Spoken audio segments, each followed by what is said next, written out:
Guðbjörg, varaformaður, fyrstu viðbrögð. Þetta rosalegt. Það ekki að segja annað. Þetta er miklu meira en dauðariðillinn sko. En á móti kemur, þetta frábær lið sem við fara að spila við.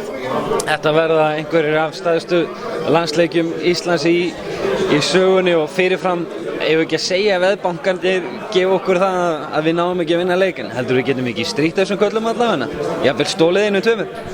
Jú, sko. Við skulum að sjá það. Þetta er bara svona búið að draga riðla, svo á allt eftir að fara á stað og ég alveg klára því við erum eftir að æfa vel og engin press á okkur, það öll pressan á þeim og þeir vilja náttúrulega ekki fara að tapa fyrir, ekki það sem þjóðir vilja fara að tapa fyrir Íslandi, þannig að ég skal lofa ykkur því, við erum eftir að stríða þeim og stríða þeim nokkuð vel, sko, þannig að ég er bara spennt.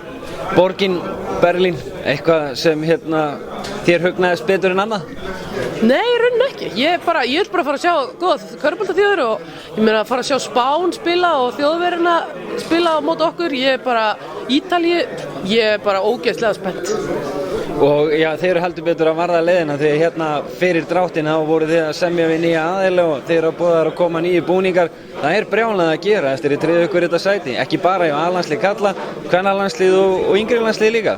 Já, það er alveg frábær svona meðbyr með okkur núna og það eru margir sem vilja koma og vera með okkur í körfuboltafjölskyldunni og við erum náttúrulega tökum fegin á móti öllum og fögnum því að fá fólk til starfs við okkur, til liðs við okkur og við erum náttúrulega að fara á stað með stærsta körfuboltasumar eða körfuboltaár sem við höfum nokkuð tíma verið með.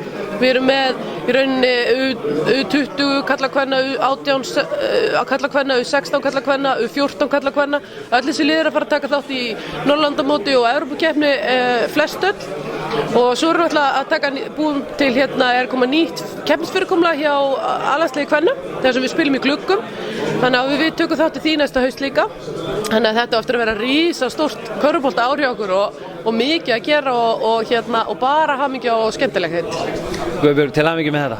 Takk kærlega fyrir.